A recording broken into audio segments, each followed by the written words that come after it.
to Clarity on Fire, a podcast for people who know what they don't want out of their life and career, but aren't sure what they'd rather be doing. In a world where it's easy to exist, but hard to feel alive, we, Kristen and Rachel, two certified life and career coaches, are here to help you cut through the information overload, get unstuck, and focus not just on how you can have a career you're passionate about, but how to create a whole life that feels fulfilling. So join us here, where we serve up inspiration and down-to-earth wisdom in a way that only two best friends can. We want you to experience the relief of knowing that, yes, you're allowed to want more out of your life and career. And no, you don't have to wander through the dark anymore. Our job is to light the fire that shows you the way. Let's go.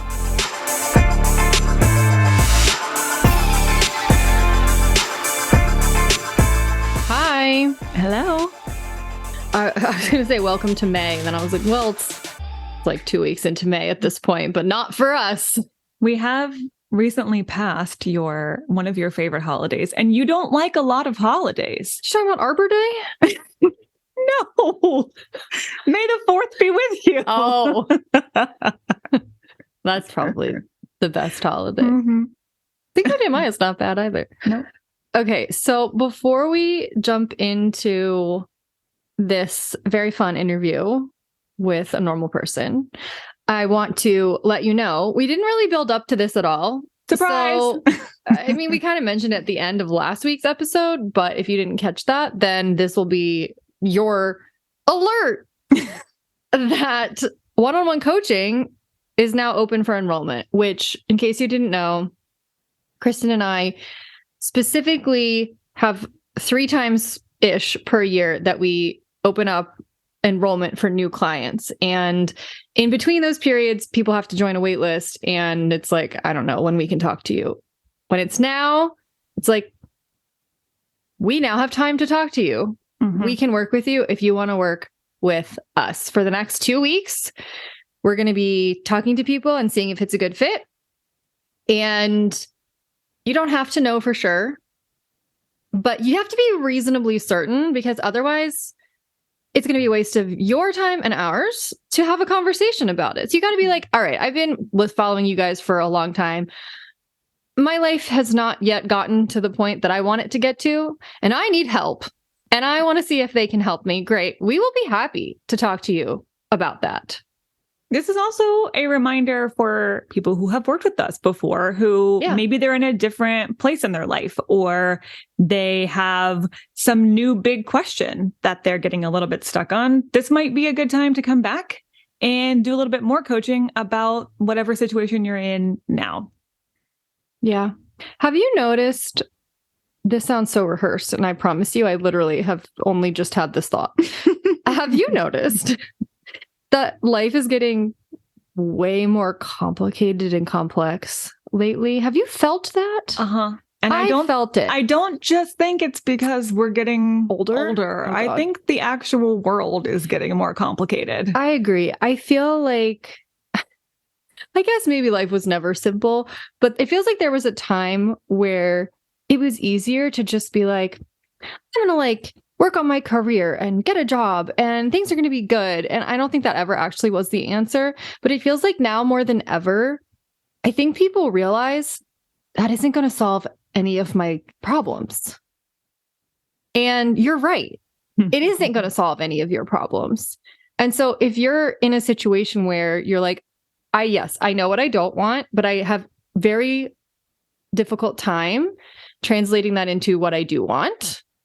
If life could be a lot better, but you don't know how to make it so.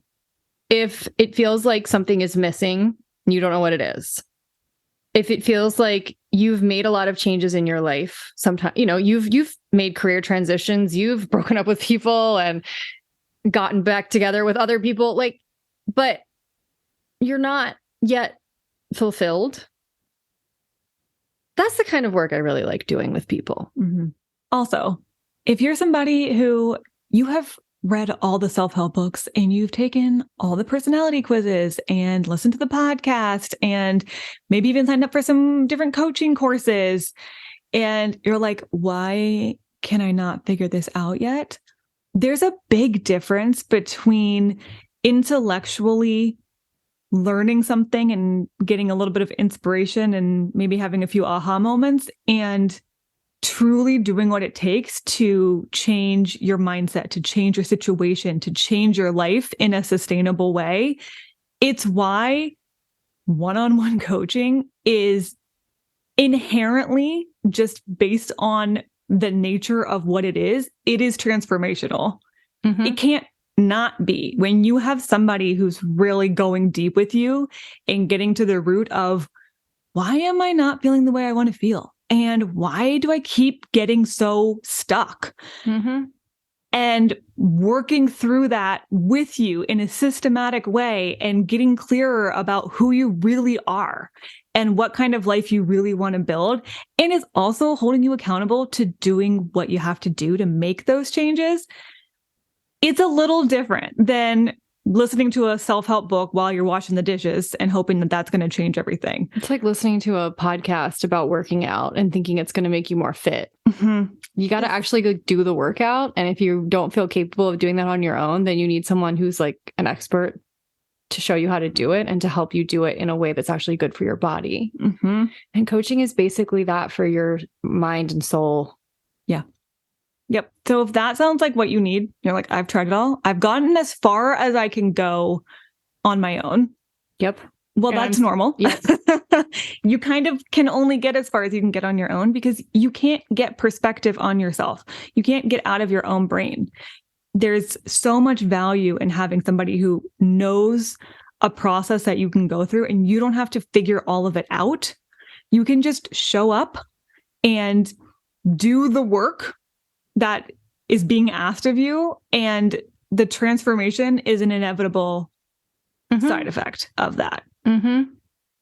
My goal for every single person I work with is that you become the best version of yourself. And that sounds cliche, but that's worth 10 times more than getting what you think you want. Like if you just get handed a dream job tomorrow, you might be a little bit happier, but you know what else could very well happen? You could hate it and ruin it, because guess what you haven't done? You haven't actually like healed any of the underlying beliefs or patterns or issues that you're bringing to work, which is maybe why you're not enjoying your work right now. And so you're just going to take that to the next job.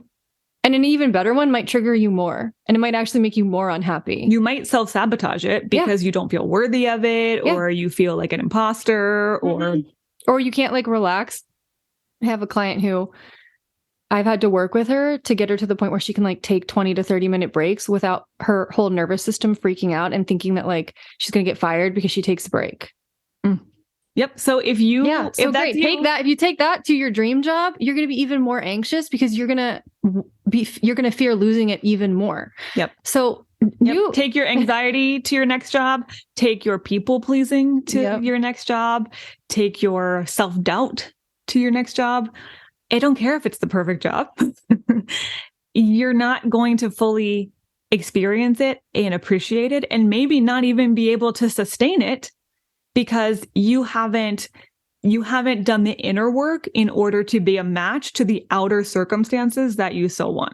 So you need to be the best version of yourself, aka the clearest, most confident, most grounded person who knows what direction they're going in and feels really good about their ability to navigate and feels confident that they're headed in the right direction. Confidence is worth so much more than getting the thing that you want, because if you are confident, and I don't mean like I can go on a stage and give a TED talk now. I mean like I feel good about who I am and I know what I want and I know what direction I'm moving in, and I trust in my own power to navigate the ups and downs and the twists and turns that I might have to go through in order to get there. That is worth its weight in gold. And that's what we do for everybody that we work with. And we have a process and a structure that has worked for over a decade now. And we're about to talk to someone who's a good example of someone who's been through that process. So you can read V's bio here in a second, and we'll talk more about one-on-one coaching at the end, but clarityonfire.com/coaching. That's where you can read more about it. And that's where you can sign up to have an intro chat with us to just make sure, are we on the same page? Would this work for you? This is a commitment. And it'll change your whole damn life, but you also have to be like committed to it. Mm-hmm. So let's talk about it. Okay. And now let's read V's bio. Okay. V is currently a freelance senior account manager for creative marketing agencies. However, this is just what she does, not who she is. She's a daughter, sister, aunt, friend, traveler, newbie at ceramics, excellent playlist maker, advice giver, mindfulness practitioner, plant lover, and forever learner. She enjoys slow mornings where she can get up and take a moment to herself to breathe and move at a calm pace. Oh, I feel that. Yes. It took her a while to figure it out. But now, in addition to not making life her job, which is what it feels like when you spend the majority of daylight hours working, she lives in Spain and works on a schedule that is more in tune with her natural rhythm.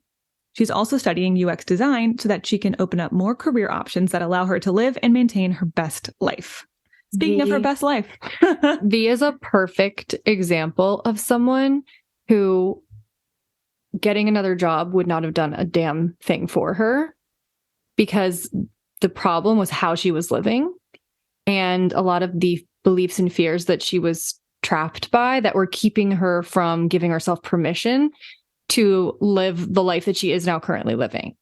So I hope you enjoy this and it inspires you, not necessarily to pack up and move to another country, but to know that it's possible to make changes and actually end up right now. She's literally in the same field of the, in doing very similar work to what she was doing before, but it's like a night and day difference because she's made some significant changes to her life and how she views it and her confidence. Mm-hmm. So yeah, so up. If you want to hear somebody who has gone through the process we just mentioned and is now living that experience that we just described, then this is a great story. You're gonna get to see behind the scenes of what it's really like on the other side of coaching. Which is kind of what every normal person interview is, by the way. So if you like this one, go back to all of the others and start listening too. Okay. Enjoy, V. We'll be back. Hi, V. Hi. I am so excited to talk to you. This has been a long time coming. I've wanted to talk to you for like a year on the podcast, and I'm finally got you. I know. I'm so excited and nervous, but I'm really happy to see you. As you know, you hold a special place for me. So same. Oh. Okay. So we got to go back to not the beginning, but at least to where I met you. If not before, we can go wherever you want to go. But when I met you, which was like maybe 2 years ago, I should have looked this up. It was like, I know because I think about it often. Okay. It was a year, I would say a year and a half ago, a little more than a half ago at this point. Yeah, it was. Okay. I sent you a message, I think, towards the end of August of 2021. Okay. All right. So we're coming up on 2 years, but we haven't even hit 2 years. Okay. So let's dial it back 2 years. Mm-hmm. You're in one of the more toxic work situations I've seen in a while. And like, that's saying something because I've seen a lot of toxic situations, but you were not just miserable, you were in like a very deep state of panic and fight or flight, like all the time. So, I mean, at the pain of forcing you to revisit it, I do want to ask you to tell people what your situation was like a couple years ago, right before we met. Of course. Also, it's interesting to know that mine was one of the more toxic. I didn't even know that until today. So, oh my God. I mean, it just, for me. It's really bad, but it was also, I mean, I think it was really bad just on its own, but I think how it made you feel, like the deep level of panic you were in, that I don't always encounter. Like I encounter people who are like, oh, I hate my job. I don't want to have to keep doing this. But you were like literally fighting every day to stay when all you wanted to do was run away. Like it was like this very intense feeling that you had. Yeah. Oh gosh, it was so intense. So before I even like sent you a message, I I have to go back even further than that, I think a little bit. I think it was a culmination of things, of just kind of like being tired of the pandemic. We were in the pandemic, if you remember, and being tired of kind of feeling trapped, as everybody probably did who was working from home. Like, I was very grateful that I had a job because it was a tough time and there was people that did not. But those of us that worked from home, it wasn't like all rainbows and butterflies as people might imagine. And so because there was so much uncertainty in the world and always so much uncertainty on your job and how you were going to make a living in this uncertain world, I personally felt as though like I needed to feel grateful every day, even if I was in a work situation that wasn't treating me with respect or having boundaries, right? And so I got to this point though, where I was like, I can't do this. Like, even though I was home and there wasn't much other place to go, you still want to have time for yourself, which is important, and have these boundaries where, especially when you're working in your house, there's literally no separation from work from home in your mind. You know, I tried to have like these rules, like I don't go into my bedroom like all day long if I can help it, so on and so forth, because I really wanted to have that separation. But the work just got so intense that those boundaries were totally blurred. And I also had to admit to myself by that time that I didn't really enjoy the kind of work that I was doing anymore.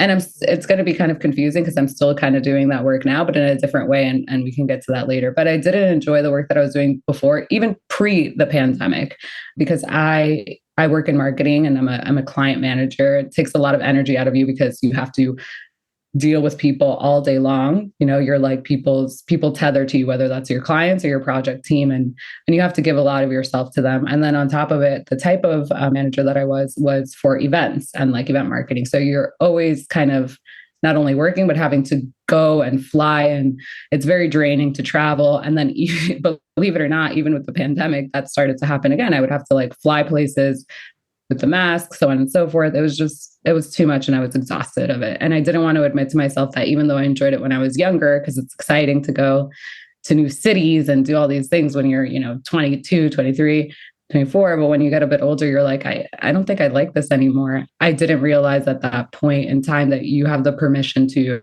change your path or change the way you want to work. Like, we're not meant to be, I think you said this to me at one point, we're not meant to be in one job for, the entirety of our lives. That's probably why Don Draper was drinking his drinks and smoking his cigarettes and had his toxic behavior. I mean, other things too. I mean, whatever, you know what I'm saying? The people of that era, because you were told you need this security and you need to be in something for like the rest of your life. Mm-hmm. So it was coming to that realization, number one.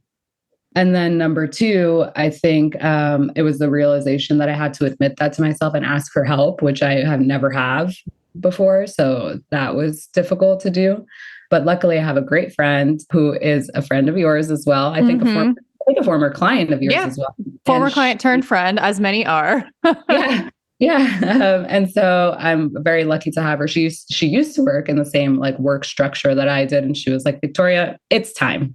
I'm going to give you a list of people and you are going to see whoever like you see fit that works with you best. And like, you need to do this. And I like that she kind of did that for me. And then when I talked to several people, all of them seemed lovely. But when I spoke to you kind of, the reason I wanted to work with you was because you kind of immediately like whipped my butt into shape. I was like, woe is me, so on and so forth. And you were like, okay, relax. Like, listen, this is what we're going to do. And if you want to work with me in 24 hours, I don't even remember how long it was, but like, you're going to make this decision. Whereas everybody else was kind of very passive and everybody else was kind of like, oh, well, that's okay. I understand. All right, well, we'll talk about it. Like, nobody was there ready to be like, I'm ready to work. If you're ready to work, you have to make this choice. And I really enjoyed it. So sorry, my meeting notice. That might come up again. But yeah, so I was like, no, this is right. This is the kind of attitude that I need to whip me into shape. It's hearing me, understanding me, but also being real. Like, sometimes you need to be blunt and real with people to get them to move their butts. Yeah. And that's how I feel about it. That's how I grew up, at least everybody around me. So I'm glad you resonated with that approach because I mean, I'm all for empathy, but you were in such a emotionally like rough state when I met you that I was like, all right, well, we got to do something about this. Like you can't keep living like this. Like this isn't working for you. And I want to dive a little bit more into the details like of your day, because that to me was first and foremost, like what was driving you nuts was there was like this huge pressure on the time that you were working, because you were on the East Coast, right? Yeah. And you were working for a company that was based on the West Coast. Yes. But were they a startup or were they like hustling? Because there was a lot of hustle culture going on. So you were waking up at like 6 a.m. to do work way before they were awake. And then you were staying up really late to do work when they were, right? Like, tell me more about that.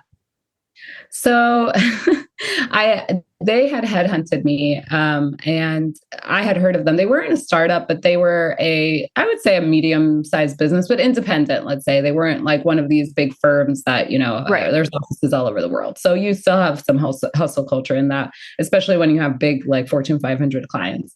But they were based in LA, and initially they had asked me to move there, but I was like, no, I'm not doing that. And I think I told you this, that I should have kind of noticed. I really wanted to go work for them, especially since my current position at that time, I had been with them for, I don't know, 2 or 3 years, and they had never given me a raise, yet they had always, told me that I was doing well and so on and so forth.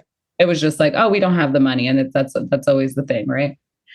And I was like, I'm ready for a change. And so these people came and they found me. And it's very interesting because I'm studying like stoicism now. And I just read a passage the other day about how not every time somebody offers you a gift, it's in your best interest, or something offers you something that seems shiny and new, it's in your best interest. And not to say that you need to be skeptical of everybody, but you should trust your gut maybe and think about it sometimes. And so, I told them that I wasn't going to go and that I had a job and so on and so forth. And then they called me back and they were like, well, no, you could do this or you could do that. And they were very insistent. And it took me it was very bizarre. I spoke to them 5 times in like an interview format, of which every time I was like, I'm not moving to LA. And I didn't even know how I arrived there at some point, where they told me, no, you can do whatever you want. You can just stay there. It's fine. We have clients in New York. It'll work out. And, we'll make sure that, you don't work the LA hours, et cetera, et cetera. And it was just bizarre to me, because I was thinking to myself, why are they so insistent on hiring? There's 1 million people in Los Angeles. Right. Why are they so desperate to hire me? Why is this a red flag in hindsight? Probably. Yeah. But then I was like, I guess I should be flattered. Like, I guess that's nice. I didn't really know what to think. And then it kind of happened very quickly. And then my job at that point, I had tried to tell them, I've got this offer, but I'm willing to stay with you guys. And they just didn't fight for me at all, that other job. And I guess your ego, and it's kind of like a relationship being in a job. Like, you break up with a boyfriend and you say, I'm not going to go do this. And then they're like, okay, well, sorry, I can't do it. You're like, well, I'm leaving. And maybe you guys could have talked and salvaged something or figured it out. Or maybe you could have just been on your own for a while. It's like the same thing. I was like, well, they didn't fight for me. They're not going to give me a raise and all of these things. And so I went to the new shiny object that had promised me certain things, and they did not deliver. And so that's how I ended up essentially working two coasts, even though that was literally in the contract that I wasn't. But because I had poor boundaries at the time, and I'm a people pleaser, as I've learned, and I like to achieve, I don't like to fail, so on and so forth. I pushed myself to that point. But, I told them several times throughout, I think I lasted maybe 8 or 9 months there. I told them several times throughout, this is not what I signed up for. And they always promised me that it was because we were growing and that they were going to get me help and they were going to get me support. And it just never happened until the point where I was literally at wit's end and I called you. So that was my day to day. I didn't have a day. I couldn't go hang out with my friends after, work, because I was still working until 9, 10 p.m. Like, I couldn't go on a date. I was drained. It was like Groundhog Day every day inside of my apartment. So it was awful. Mm-hmm. It was like you were being overworked and underappreciated, as most people are. And I feel like your days were easily 12 hours every day, right? Yeah. I mean, that was probably on a good day, because I remember some days where you were like, well, they were working until 9 p.m. Pacific time. So like, I'm up till 1 or 2 a.m. Eastern time. And then I'm also still waking up early the next morning to catch up on stuff. It was just this never ending hamster wheel of work that they were throwing at you, which in hindsight, of course, it makes sense that they would do that to you because the way that they recruited you was kind of sketchy in that they were so desperate and they were just like, okay, sure. Yeah. We'll give you what you want. And to me, there's such a parallel here between what it's like when you get into maybe an abusive relationship and you don't realize the signs ahead of time, like a romantic relationship where someone love bombs you at the beginning in order to get you in. And then things get worse. And then there's all these promises of how things are going to change, but then they never do. And they get worse and worse and worse. And then you start to wonder if you're crazy. Yeah. And I'm curious. I feel like we should talk about that because I don't know that I think at first you realized, I knew how bad the situation was, but I'm wondering, like, for everyone else who might be curious, who has experienced something similar, were you internalizing any of this and beating yourself up and making any of the situation about you? Oh, I mean, yeah, I was. First off, I had a lot of imposter syndrome getting to this place because they had offered me a promotion and like my role title, if you will, along with, the salary adjustment and everything else. So I was like, okay, I have to work twice as hard. But the thing is that when you get to an organization, you have to learn two things. You have to learn your clients, and then obviously you have to do your job. And every client and every business is going to be different. And it takes you time, especially in my industry where you have to develop a lot of relationships, but you also have to like be creative and know what you're doing on the business end, so on and so forth. There's a lot to like balance and maintain there.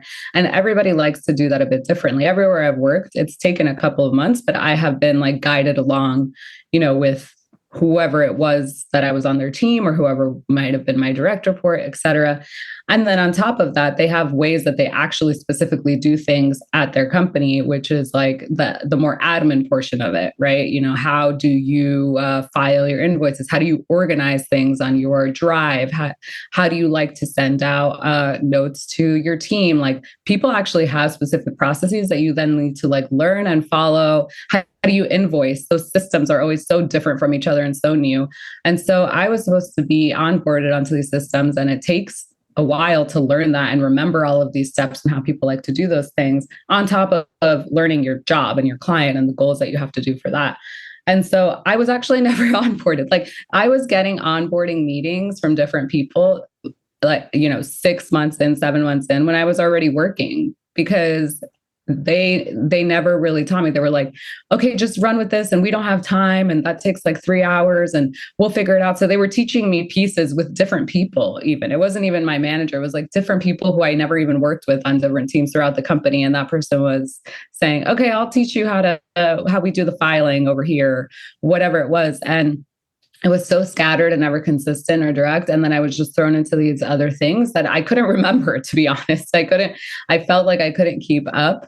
And then I was like, oh, it's me. Like, I'm doing poorly. And so I would maybe send out some notes, right? I'm just giving an example. Maybe I would send out some notes to the team, and the work was all there. The notes were all correct. People knew what they had to do. But because they did it in such a specific format and way that I didn't know about, maybe because I didn't get to that section of the onboarding, I'd get a message later on from my manager or another higher up being like, hey, okay, well, thank you for sending out the notes, but you did it wrong. Like, the next time you need to do it like this. And I would be completely unaware, I had no idea. And so those things, when you hear it one after the other, and then there's onboarding meetings somehow still on your calendar 7 months later, it just makes you feel as though, oh, I'm not getting it. Maybe I should have gotten it, because I heard it once over here randomly. I heard it once over there randomly, but it's just a lot all at the same time. And you start to think, and when people keep sending you messages like, oh, this isn't how we do it, this is not how we do it, then you start thinking that you're just doing everything wrong, rather than understanding that the whole system is a mess and not consistent or focused on trying to set you up for success. And so I had a lot of imposter syndrome, thinking, oh, maybe I'm not good enough for this role. Maybe I didn't deserve, to get this offer, so on and so forth. But really, it was the fact that nobody was there to teach and support me, which you need to do. Nobody goes into a role and somebody's just like, okay, here you are. Not even a CEO of a company goes into a role and somebody just says, opens the door and says, okay, do your job. Like they still have to learn the ropes of wherever it is that they're going. And if nobody's there to show you those ropes, then obviously you're not set up for success. So yeah, I had to deal with a lot of that and I internalized it and always feeling as though I should be grateful because I have a job, which I was. But you can also feel other things, especially if you're not being supported. Yeah. Yeah. It's one of the most common problems that I run into all the time with people is that, and I think, again, this is so true of what happens in an unhealthy or toxic or abusive dynamic on a personal level, is that you start to question what is wrong with me that this is happening. And how did I cause this? And you gaslight yourself. You don't even need other people to do it for you. You'll do it for yourself a lot of the time. 100%. So I remember asking you, and I actually consulted the notes that I took when you and I were coaching about like, okay, well, obviously this isn't working. What is it that you think you want? And you were like, well, I want to have a job where I can be on my own. But this was, you had some beliefs around this. You said, if you want to make your own schedule and be super successful, you have to be an influencer to do that. But I don't want to be an influencer, so I can't do it. Like, oh my God. Remember saying that? I'm like, for those of you who can't see me, I'm literally covering my eyes in like shame.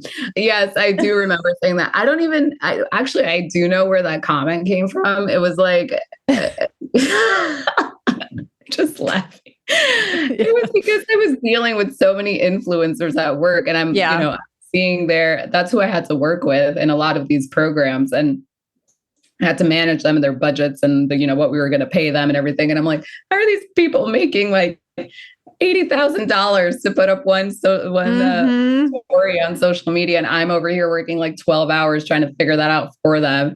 And I was like, damn, this is crazy. I mean, like, yeah, this is what it is right now. I guess it's because it was all around me. So I just thought, yeah, this is what it is. Everybody's trying to be an influencer nowadays. And that's not an easy job I have on my own. Like you have to have a personality for it. God bless them. It's not easy at all. I'm not trying to say that, but it's just not for me. And I thought to myself, if I'm going to be as successful as this, I don't want to put myself on the internet. I mean, hell, we're calling me V on this podcast because I'm too shy to have my name out there, So I don't know. I think that's why I had that in my mind for some odd reason. It was because every program that I was working with involved that. So yeah. That makes perfect sense though, because, and this is such a good example of how our beliefs are totally shaped by the environment we spend a lot of time in, because most people probably wouldn't think that the only way to have the kind of like freedom that I imagine is to be an influencer. Maybe some people can relate to that, but because you work in marketing and because you're working with a lot of these types of people all day long, it's shaping your belief about what's possible. And another one of your really core beliefs that we had to work through was that you were like, well, I'm not creative enough to be successful on my own terms, like, and be able to set, because your definition of success when it came to work was like, I can set the terms of my work. Like, I can be in charge of the work that I take on and I have autonomy. And you're like, but in order to command that, you have to be super creative. And you were like, I don't think I'm creative enough to do that. You remember that too?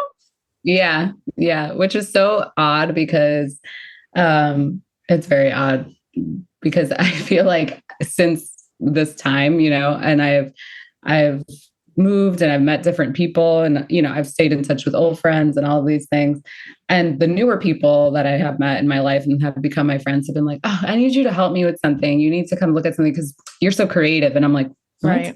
I'm literally like every time, even now, I'm still like, what the hell? What are people saying? And then, a couple of older friends of mine just in conversation have been like, yeah, I've always thought you were like creative, like all of these things. And I had never really even heard of that until after the fact. And in my mind this whole time, I just never assumed that people associated me at all with that, which is kind of silly because as we now know, everybody's creative in their own type of unique way. creativity doesn't need to be that, you're painting you're the next Picasso or something. So yeah. No, but we'll always glom onto something as an explanation for why we can't have what we want. Mm-hmm. And it's going to always relate back to some old wound. And I know that you grew up in a family with a sibling who's very creative. And I think that probably made you feel like, well, they're the creative one, not me. Yeah. And I'm the sensible one, or I'm the organized one. And how many of us do that where we're not allowed to have anything because someone else we grew up with has it all, as if it's a binary? And it's not like that. You obviously have so much creativity. And even if you weren't creative, that actually, you don't need to be super creative in order to have a life where you're setting the terms. Even that was not actually a correct interpretation. They were literally had nothing to do with each other. No, they don't. Because I'm sure there's a lot of freelance accountants out there. And even that, hey, that probably requires some creativity and financial thinking sometimes. But anyway. Okay. Actually, funny point about an accountant. We have a family accountant, and one day I guess it was maybe last year, I was talking to him and he was telling me how he loved his job because he gets to be so creative. The accountant. I love that. He was like, I don't like the US government. So I like to make sure that my clients don't pay too many taxes. So I have to be creative with all the ways that I figure that out. And I was like, you know what? That's amazing. I never thought about that. So yeah, to your point, even accountants. Exactly. Because it's more of a way of thinking. It's not like artistic. It's a mindset of originality and problem solving and being able to see things differently. Like that's what creativity really is. So yeah, of course that can apply to everything. So, okay, I want to get to the part where you finally had the courage to just be like, screw it, I quit. Because it happened pretty quickly after you and I started working together. But I do, again, back to my notes, which are just like a treasure trove of information. I asked you all right, I want you to tell me what you picture when you imagine living a happy life. And you said, okay, I imagine waking up and I don't feel rushed. Maybe I get to do a meditation for 30 minutes. I make breakfast very slowly. I take a walk. My day is not immediately meetings and 7 projects being shoved at my face all at once. It's more like I have a few emails and maybe a month-long deadline that I'm working on steadily. Maybe I go to dinner with friends, or I go take a ceramics class. I live in a place that's clean with easily accessible nature. And there are beautiful men everywhere, and I'm dating. And I either envision that in Latin America or somewhere in Europe. Oh, wow. It's so weird to hear. It's like a diary, but it is. I'm reading your diary back to you for everyone to hear. Well, now you guys know. But it was a great vision. Yeah. It's very strange to hear how weirdly accurate that is to what I'm living now. So I don't even remember. I literally don't even remember telling you that. I was probably for all of you to know, when Rachel called me, when we had our calls, 90% of the time I was crying for a month. Yeah, that's true. Literally, I was just crying every session. Yeah. So a lot of that was a blur, and I don't even remember telling you that. So that's very funny to know that a lot of that is accurate at this moment.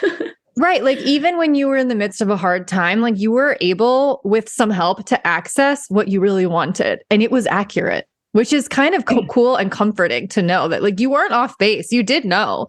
We needed to figure out how to get you from here to there and work through a lot of the beliefs and fears that were preventing you from giving yourself permission to do that. Yeah. So, however, eventually the toxicity got to the point where you were like, all right, no, I'm not doing this anymore. And I think a couple months of coaching helped you get to the point where you weren't internalizing it so much, and you realized that the toxicity wasn't about you, and that you weren't an imposter, and that this wasn't healthy. And so you were more willing to leave. So walk people through what your plan became when you knew that you were ready to quit.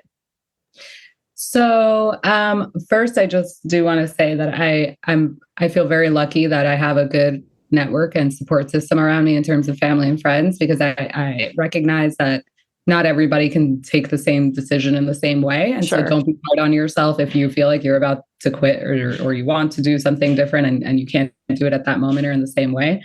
So, it took me because of my ego, it took me a big pill to swallow and say, I'm going to quit my job, put all my things in a shed and ask my mom and my dad, hey guys, do you mind if I pop in for a couple of weeks, months? I don't know how long, because I was getting to this point. And I didn't want to do that for a long time because I saw that as like failure, obviously. So I did decide that I was going to do that and speak to them about it and see if they were okay with it. I also luckily had been saving because I didn't go anywhere. So on the plus side, there was a silver lining to my, just working all day, all the time. The funds that I was making, I was able to put away. And so I felt comfortable with the amount of money that I had set aside. The lease, it was also very good timing because the lease on my apartment was going to renew. So it was actually a little bit of it forced me a little bit more to think about it, because I had to say, am I going to get myself into a lease in another year, or am I going to free myself of this when I have the opportunity? Because if I sign this lease, that means I need the funds to keep it going. And so that part of being like, either I keep this apartment or I don't, which I had to decide, was helpful in pushing me more in that direction. And so I was very lucky. Again, I had parents. I put my things in a shed and I moved in with them, which was very hard for me. As you know, Rachel, the first couple of weeks, I was like, why did I do this? I should have just stuck it out, kept my job, so on and so forth. But even previous to that, I remember I called you that day, and I don't really remember what the situation was. I think it was something that happened that, like, I had spoken to somebody. I think I had spoken to somebody and told them again, I've asked now 3 times for this help and support and it hasn't arrived. And they gave me some sort of excuse again. And then like the very next day, I think something happened that that showed me essentially that they weren't hearing me. Right. And so when I quit, I told my manager that I wanted to speak, and I felt like she knew that it was coming, because I remember it being so interesting that she never minded speaking to me on my time at 10 p.m. or so when presentation was due or anything like that. And I asked her to speak, and she was like, oh, you know what? It's late for you over there. Like, don't worry, we'll talk tomorrow. And I was in my mind, I found it interesting that was the first time she's ever said that to me. It's not late all the other time. So when I wanted to speak, it was late. She was trying to push it off. And I said, no, we need to speak right now. And so we got on the phone. I explained everything to her in a nice manner. Like, I actually had nothing against her. She was a really nice person. Actually, I had no issue with her. I recognized that she was actually stressed out herself. She didn't even have the support she needed, so she couldn't even support me. But it was just like this vicious cycle that we didn't need to be a part of together. And so, we left things very cordially. And once I had explained everything to her, she told me, I'm sorry. I didn't set you up for success. And I know that. And I'm sorry about that. And when she asked me what my plans were, and I told her I didn't really know, she was like, can I just come with you? Whatever it is. And in that moment, my doubts and that like imposter syndrome, that it was maybe me, that I was complaining, that I wasn't a good employee, that I didn't know how to do my job right. She did me a big favor of kind of helping release me of that, because of the very nice conversation we had upon, exiting our working relationship. And I felt I was smiling ear to ear. I remember sending you a message and being like, I am so happy, because that couldn't have gone better in terms of me feeling free from it, but also understanding that I give it to her as well, because it takes a lot of courage to know that you maybe didn't set somebody else up for success, and that's part of your job. And to admit that, like, she didn't have to tell me that. She could have also, said, all right, fine, bye, I'm moving on, and I appreciate her for that. She was very kind. And so then after that, I like I said, I moved back home, and I think I had like a spiral for a moment with you too, where like 2 weeks later, I was like, I'm going to look for a job. And you were like, oh yeah, you really just left. Can you take a break? But yeah, I'm sorry. I'm trying to also, if you hear anything in the background, I'm currently visiting my parents. So I apologize for any coffee noises you might hear. So so yeah, I came here, and then I finally took some time. Like, I calmed down after the 2 weeks, and I took some time, and I was just enjoying resting. I slept a lot, which was probably very needed. And then I decided that I was going to go on a trip to Mexico City for my birthday and visit a friend of mine.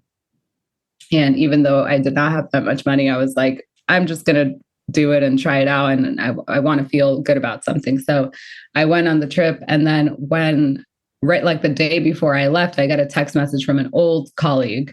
And she's like, hey, I know that you don't want to work in this anymore, but maybe you want to do a quick freelance thing, and we just need some help. And I hope. And I was like, no, I think this industry, I'm done with it. And she was like, well, I kind of already sent my boss your phone number. He's going to call you maybe 15 minutes and please don't make me look bad type of thing. And I was like, oh, okay. I didn't mind. So I got on the phone with this guy, and he was nice. And he asked me all these different types of questions. And for the first time, I was super honest with him. I'm like, I don't want this. I don't want anybody to email me past this time. I don't want such and such thing, whatever it was. And then he said, okay, I don't even have anything for you right now, actually, which was strange because my friend told me that he did. But he was like, I don't even have anything for you right now. I'm just looking for people in case I do. And I get it. Maybe you only help me out for like a month. And I'm like, yeah, I mean, if you need the help, let me know. A couple of dollars can't hurt. Went on the trip and then enjoyed myself very much, came back. And literally the day that I came back, he was like, hey, actually, I do have something. Do you mind for like a month and a half or so? Like we can do this amount of hours, so on and so forth. And I was like, why not? So we started to work together, and it was really nice because, when it was at that point that I had done the amount of hours that I had agreed upon, I was like, well, sorry, I can't come to the next meeting. Like, it's over my hours. And usually they don't want to pay you overtime. So they are like, oh, okay. And they kind of have to respect that. Or sometimes he would like call me out of the blue, like my old bosses used to do. And he'd be like, can you talk right now? And sometimes I would tell him yes. And then other times I'd say, no, I can't. I'm about to go out. I'll talk to you later, like when I'm at the computer, or when I have the time. And it was very respected. Whereas I felt that I would never be able to tell that to my boss. Well, I probably could have, but I didn't feel that way previously. And so it just changed like my way of being. And he was like, oh yeah. Sorry, your time, because that's what he was paying for. I wasn't aspiring to be, the next employee. And I have the 1 to 3 months to prove myself. I was like, you're just paying me to do this job. And as long as I do it, then we're both okay. And it worked out. And from there, I was like, you know what, maybe I try this freelance thing. And I had realized that I wanted to study something else, which we could get into, but I thought, I mean, it's good. People can give you a contract for a month or so, or longer than that. And you can kind of date almost different companies and decide who would you work with again and who would you never. Because sometimes you get into a job, again, the shiny bow that's offered to you in 3 months in, you think, wow, this is not what I expected it to be.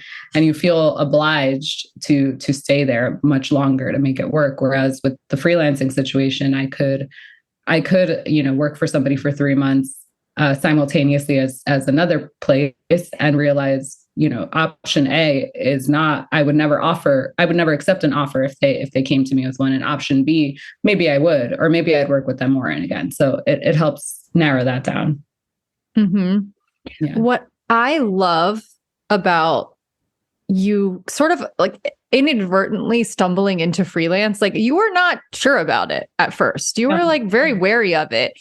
Mm-hmm. And you had very fair pushback and fear, I think, which was that like, Rachel, I think I'm done with marketing. Like, I don't like this stuff. And I was like, of course, heard. And my pushback to you, I think, was, and now there's sirens happening outside my house. So whatever. Okay. Well, that's good. Well, I got my windows open because the AC isn't on and they haven't turned it on yet. And I can't control when they turn it on in this old building. So anyway, I'm just like, we got the fans and the windows. Anyway. But my pushback to you was every time I talk to you, what you really want more than what you care about, like what you're working on, is you want autonomy and control of how you work and where you work. You want to be able to work on your own time. You want to be able to live out that vision that we outlined earlier of what a happy life looks like. And that that happy vision doesn't require you to do marketing or to do like, there's any different kinds of role or industry. You could have that. Like marketing, no marketing, it's more dependent on how you're working and the terms around you getting to control your life. Which as a freelancer, even working in the same industry, you're going to have a totally different experience than when you felt like you were owned by a company. Yeah. And to me, it was a really good experiment. And can you kind of stay in the same line of work and just change how you're doing it? Which for anyone who hasn't connected the dots yet, what happened was that V made a huge change that aligned way better with her passion profile. Like you have a lot of fire starter energy. You also have a little thriver energy. You got that like fire thriver vibe that I have too, which can be hard at times. But like what you really want is like lifestyle freedom when that's how you're wired. And you were not working like that. You literally had no freedom. You were your time and energy was completely owned by other people and everything was on their terms and you didn't get to set the tone of your life at all. And that's what was really killing you, not what you were doing, but how you were doing it. And so freelancing gave you the opportunity to change how you were doing it and experiment with it. And lo and behold, that made a huge 180-degree difference. No, it's crazy. Like when I talk to my parents, actually my aunt is here visiting right now and she used to live very close to me when I lived in New York. And she was like, you are literally like night and day from that time period. And it's incredible. And I think one of the things that has stuck with me the most in my mind since I have worked with you is that because I obviously know the difference. I didn't change my job or my title. I changed the actual company, obviously, but I didn't change what I do or the title of what I do. I just changed where and how I did it. And I was able to set the terms. And you said to me a while back, a lot of times people don't necessarily dislike what they do. They're okay with doing the work that they do. And most people, find somebody at work that they like and they can connect to at least one, at some point. But what drains people is this kind of, at least in the corporate world, right? It's not the same for everybody in every industry, but at least in this corporate world, it's kind of the way that we're boxed into. This is how you have to work. You have to wake up at this time in the morning and work these 8, 9, maybe 10, 12, whatever it is, hours. And then that's it. And then you have X amount of hours for yourself at night. And usually those are taken up by taking care of yourself in terms of feeding yourself dinner. And then maybe you've got to clean up the dishes. And then the next thing you know, you go to sleep and you wake up and what have you, for me, it's what have you done with your day? I think that was killing me. It's like, what did I do with my day? There was times where if I didn't have a dog, I wouldn't have gone outside for a fact. Yeah. Like wouldn't have seen sunlight because it would just be meeting after meeting after meeting. And so, and it's crazy because if you think about it, even when we worked in offices before the pandemic and stuff, it's just interesting that, at least you got up and you were able to go out and travel to work, but usually and be outside, but the traveling to work is never smooth. It's always there's fun. Yeah, no. You missed a train or a bus or you're just exhausted. And then you go straight inside to work somewhere all day. And then when you leave, at least in New York, a lot of the year is winter. So the sun is almost down. Sometimes it's dark in the winter when you leave your job. So it's just so interesting that our days, the thing to me, at least, the thing that is most important to get some sunshine and enjoy, and you can do stuff, is taken up by work. And that's just the way society functions around the world. It's not just my industry. It's just the way it is. And nobody's going to go and change that overnight and say, people are going to work from 2 p.m. until 9 p.m. Like that's not going to happen, obviously. But if you can figure out for you what's important, and I realized that for me, that's what was important, and change the way and time and whatever it is that you need to do that you work, you can change your situation and make yourself happier a bit, more content, at least. Yeah. You made a decision to go to Spain last year. Mm-hmm. You've been thinking about that for a while. In line with your happy life vision was like, I want to work from somewhere not here. I want to try working from a place where I can imagine myself getting all that sunshine and getting to spend my days outside a little bit. And so you decided to go to Valencia. And last year you emailed me in June And you said you were sitting on the plane and you were headed to Valencia. And you were like, I have not one, but 3 freelancing gigs lined up who don't mind that I'm working from all the way over there. And they all have good vibes. Mm-hmm.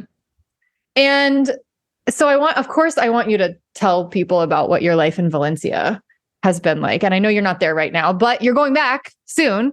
Yeah. Because you got your visa. Yes. Which is really exciting. But what I loved was that it aligned so well with your, not just like getting to work from Spain, which is super cool, but also the fact that your clients were back in America meant that you could actually work with your circadian rhythm for the first time, which is like, you didn't even have to start work often until 2, and then you'd work from like 2 to 9. And that was totally fine with you. And you had like the whole first part of your day to explore and do what you wanted. And I feel like it really lit you up in a totally different way. So anyway, I want you to tell people what life in Valencia was like.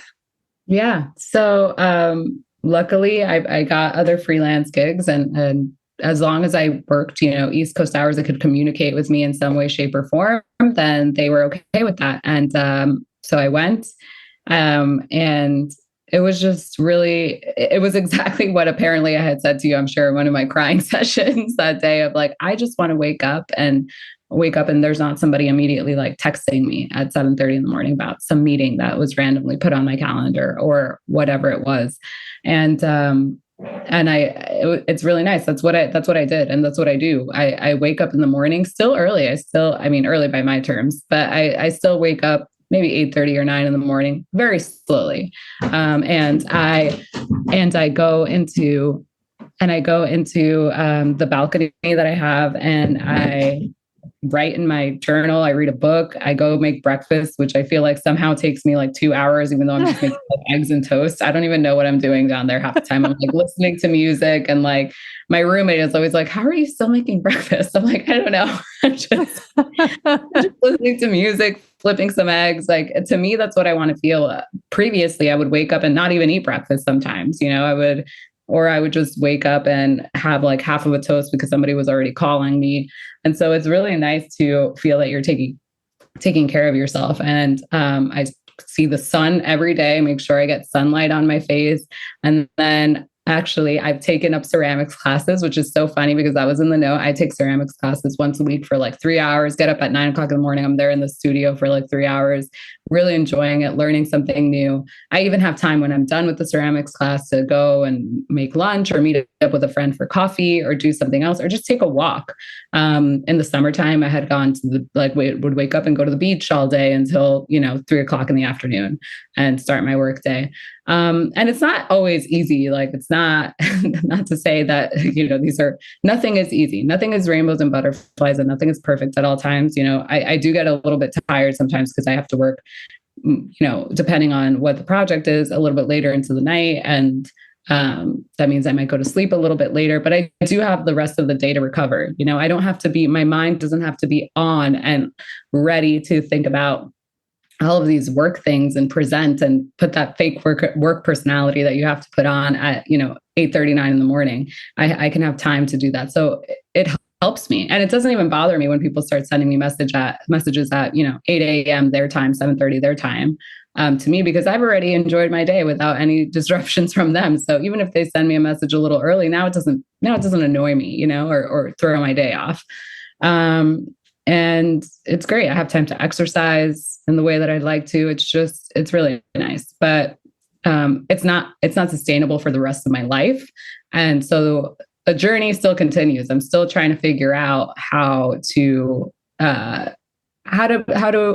make things fit in a way that I want to as this like journey progresses. Right. So again, I work late sometimes. I usually don't have the opportunity to go out with friends for a dinner. Because I have meetings at that time. It's still prime time in the East Coast, but that's what the weekends are for. And I really, really value that. And I notice it every time I come back to the States to visit my parents, because I have to go back to the old way of working. And I'm so tired right now. Like, I always feel that way. I got an hour off to be able to talk to you guys, but it's good, but it's still like a journey and a process. Yeah. I'm not 100% there, and that's fine. At least but at least I know it's possible, because I didn't think it was possible at all. I thought nobody was going to allow me to do that at all. Yeah. You had to question a lot of your limiting beliefs and you broke through them. And so now it's like, okay, of course, nothing's ever perfect, but I'm so much closer to living in my ideal life and feeling aligned than I was before. And so if I made this big of a leap, then I can make another leap and get closer and closer and closer to alignment from here. Because I'm already so many steps along the way there as it is. And I want to just point out for people that I think one of the really helpful shifts for you mentally in moving from being a freelancer or moving from working for someone else to being a freelancer was that you got to sort of really feel like you owned your time. And so you felt more comfortable having boundaries and saying no and being like, you can't make me do that. And what I love is that gave you permission to express yourself in that way and to be really firm and kind, but firm. And I want to tell people, you don't have to become a freelancer to do that. I think for V, that was a good decision and it aligned with her needs and her values and it gave her like the confidence to advocate for herself. But you can have that same mentality if you are working for someone else too. Yeah. I mean, I have to think about that.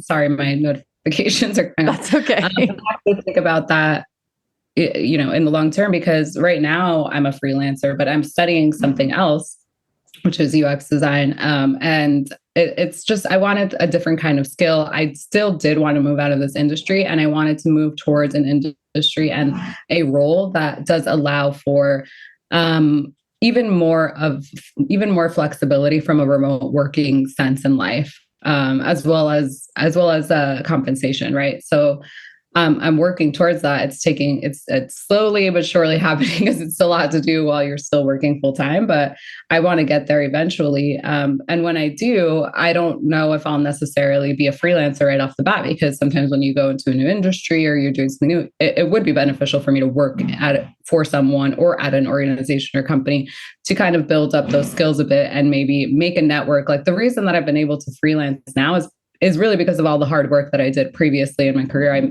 I had a lot of contacts. I knew a lot of different people. I already had the experience. And so, it's very possible that I finish my studies and somebody does want to just hire me for a contract, without having worked at an organization before, but it's also very possible that they won't, and that I will have to build up that experience again and have an employer. And so when it comes to that, I just need to remember, like, okay, I can still have my boundaries and I can still do what I need to do and ask for the things that I want and how to live my life, which I felt like I couldn't before. So I'm still going to have that challenge potentially in the future that I'm going to have to face. But I feel like going through this experience, I know that at least it's possible. I was really in the mindset of that's impossible. So yes, I love it. One of my favorite things of all time is when people are living a life that they previously thought was not possible. Like nothing better than hearing that. And nothing better than knowing that, if I have to go back to working for someone else, I am older and I'm wiser and I'm more experienced and I know what questions to ask this time around. Like I know what the red flags are and I know what my needs are and I can advocate for them. Like the fact that you were able with that first freelancing opportunity to be like, here's the deal. Here's what's not going to work for me. I don't want you emailing me at 7 p.m. or whatever. Like, and you enumerated the things that were deal breakers for you. And you were super clear and you were just like, I don't care. IDGAF. Like, I don't care. I just need you to know the truth. And then they hired you. That gives you permission to just then keep being yourself and to then advocate for those boundaries when someone tries to step over them. And you've done it before and you will do it again if you need to. So I'm so glad that you came on and shared all of this with us. And I'm so excited that you're going back to Spain and that you're going to get to be there for a year? I have permission to be there for a year. We'll see how that goes. In my mind right now, I would hope that I could make that even more long-term permanent situation, but nothing is permanent, folks. That's what I've known for sure. That's one thing I know for sure. So we'll see how it goes. But for right now, it's a very good experience and I'm very much enjoying it. I miss my family and things like that, but it's the best thing about remote work and being able to figure out how to how to have that flexibility is that I can still come home and visit them when I'd like, and still, have that life that's more aligned to me, that I was reaching for. So, yeah. Well, I am so glad that you're so much happier and that you're getting to live your vision of what a happy life is. And I know it's a work in progress and you're never done, but you're so much better off than when I met you. And that makes me really happy too. So thank you for sharing your story. Guys, please leave a comment and I'll make sure V sees it if you leave a comment on this episode on our site. And I can't wait to check in with you soon and figure out what happens next. Thank you. Me too. All right. Bye, V. Bye. Okay. So as a reminder, today is the first day of our 2-week enrollment period for coaching clients. So if you listen to that and you're like, maybe that's not exactly the life that I want to be living, but I want to find my version of that. I want to figure out what is my natural rhythms and what's going to suit my best lifestyle, but I have no idea where to start. That's exactly what we help you figure out through coaching. Okay. So we can talk to you guys more about this when you sign up for an intro chat with us. And I do want to mention that we have 2 levels of options. You can work with us for a shorter period of time, a few months, it's 6 sessions, or you can work with us for a longer period of time. This is the more common choice that people end up making. There's a reason for that. It's because it's kind of the amount of time one typically needs to make the biggest impact and actually like go from 0 to, 180-degree change is a longer 12 session over about 6-month experience. But we'll talk to you about the difference and what might be best for you. But people who do our 6-month version get access to all of the courses.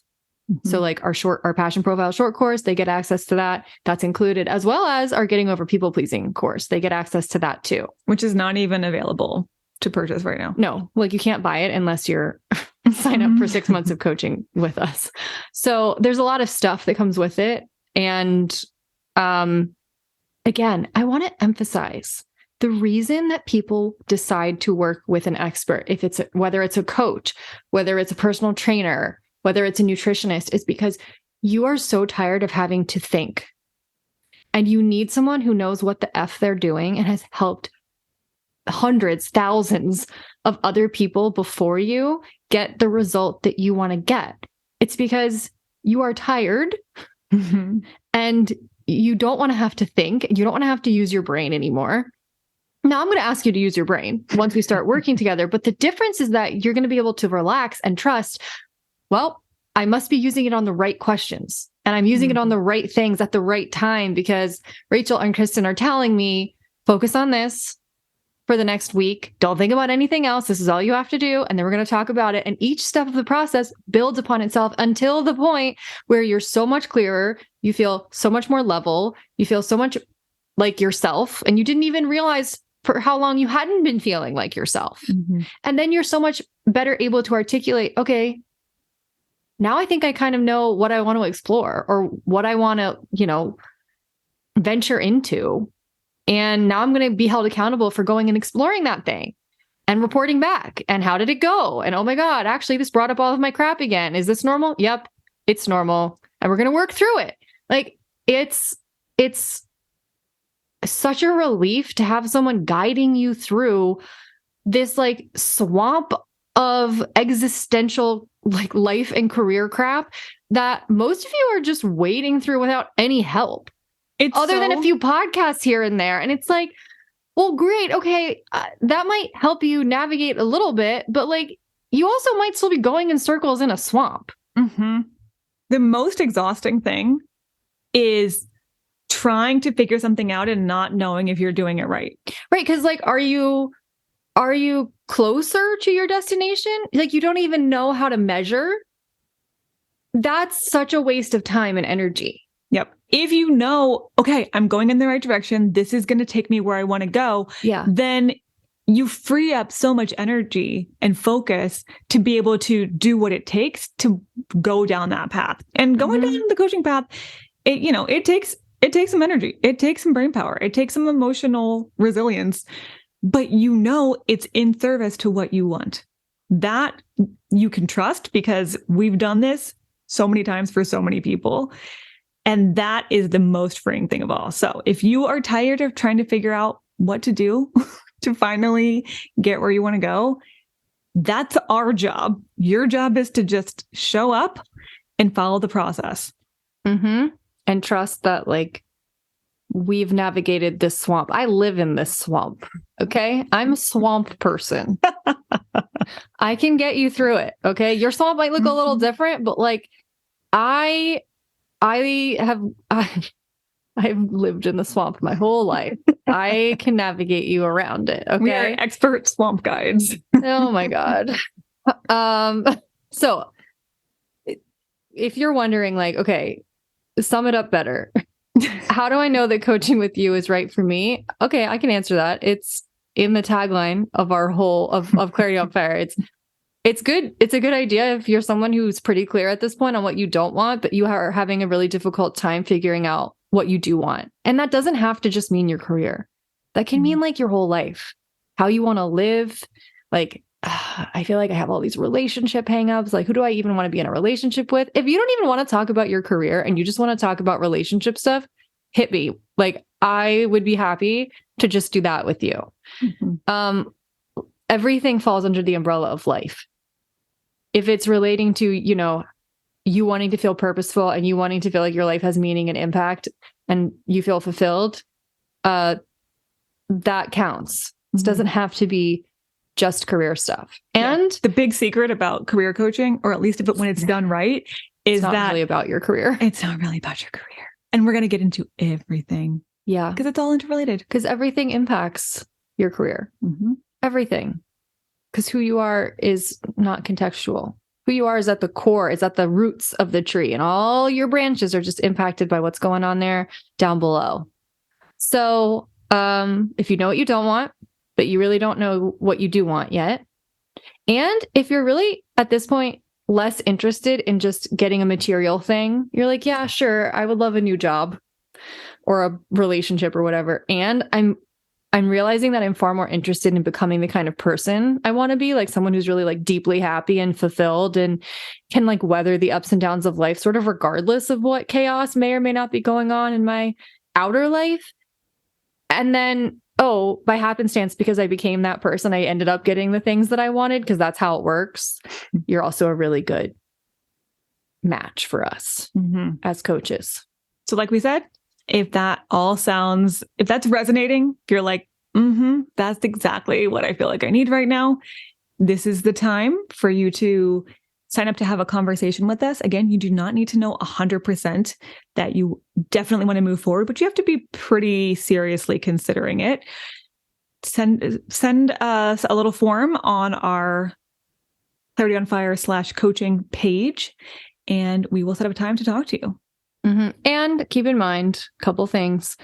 One is that our time is limited. And so it's sort of first come, first serve. I mean, we do have a limited amount of spots. So the sooner someone decides, I think I want to do this, then they're going to get one of those spots. And then those spots are going to diminish.